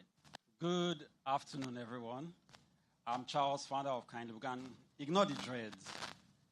Just a couple of years before now, I used to get a haircut every single week. Consistent delays at the barber shop led me to solve this problem. I went to the barber shop, I was delayed, and I asked myself, why are barbers not using booking software? It just seemed like it made sense. At the time, in my 9 to 5, I would schedule a meeting, expect you to show up, and that was the rule. But with barbers, it just seemed like something was different. It was a whole journey. I even started a barber shop, ran it for 1 year, just to really understand the ins and outs of running a beauty and or wellness business. These are the problems that I encountered and I have validated with these businesses. Beauty and wellness businesses, salons and spas, they take bookings manually through WhatsApp and DMs. It makes them lose money. They lose a lot of money and they lose time. But how? They miss messages from clients. Every message you miss from a client is lost revenue. Clients are delayed in the DMs. If you've ever booked beauty services, you understand this problem. Clients ghost them after booking or after reaching out to say, hey, how much does this service cost? And then you don't hear from them again. Clients don't show up for appointments, even the ones that are paid. Sometimes they just forget. And then the businesses have to manually confirm payment and manually send reminders to their clients. What does Kindly Book do? Kindly Book is a tool that helps these businesses solve all the problems that I have mentioned. Take bookings automatically. So whether they are busy or they are asleep, they are still taking bookings. They collect payments instantly. So it's not a matter of book now and I follow up for payment. As you book, you pay. With Kindly Book, messages, reminders are automatically sent to these clients, SMS and email. They get a website that automates the entire process for them, and they can track all their bookings in one place. Not some bookings on WhatsApp, some bookings on Instagram, some bookings that they took on their phones, everything in one place. Here's just some screenshots of what the product looks like. We designed it to be very easy and seamless for these businesses. Our target market is broadly the beauty and wellness space, and there's a whole lot of businesses in that space, and they have the same exact problems. We have over 2,000 users. We've processed over 3,000 bookings, and we've paid out over 70 million naira to these businesses. Our team, I am founder and CEO. Adetoro is an ex-Mono, recently acquired by Flutterwave engineer. Anthony is our engineer, and Growth is our growth. Christiana is our All right, ladies and gentlemen, quick one. Please stay with me. Right now, the energy is still high and activities are happening all across the venue. Our workshop craft sessions are still ongoing. Hands-on on learning how to make shoes and creativity in motion. The Sip and Paint session is live. Art, vibes, and expression are ongoing. The Beauty Hub is bubbling. Everything glam and beauty is happening there. The Pitchathon is still on. Ideas are being shared and opportunities are created. The Turn Up Arena is still on fire, non-stop. Multiple football fixtures are happening right now. The tabletop and board game zone is active, and the esports arena has been absolutely tremendous. Movie lovers, where are we? We just wrapped up They Will Kill You. Amazing experience. Next up by 4 p.m., we'll be showing Lee Kernan's The Mummy. Make sure you don't miss that. And very importantly, you can't afford to miss the Fashion Runway show. It's going to be a full showcase of style, creativity, and confidence. Quick safety and information for us. Please be mindful of your surroundings as you move around. Keep walkways and exits clear at all times. Follow instructions from event officials and security. If you have any lost and found, please reach out to any security close to you. The restrooms are located at the other end of the 100 Marquee. Stay engaged, move around, explore everything, and most importantly, stay safe, because at the Gathering 100, the experience is still unfolding. All right. So, I've covered the core of my presentation already. In terms of the extra time I have, is just to talk about the size of this market. According to a Money Point report, 1 in every 4 businesses started by women in this country is in the beauty and wellness space. There's a 15.5 trillion naira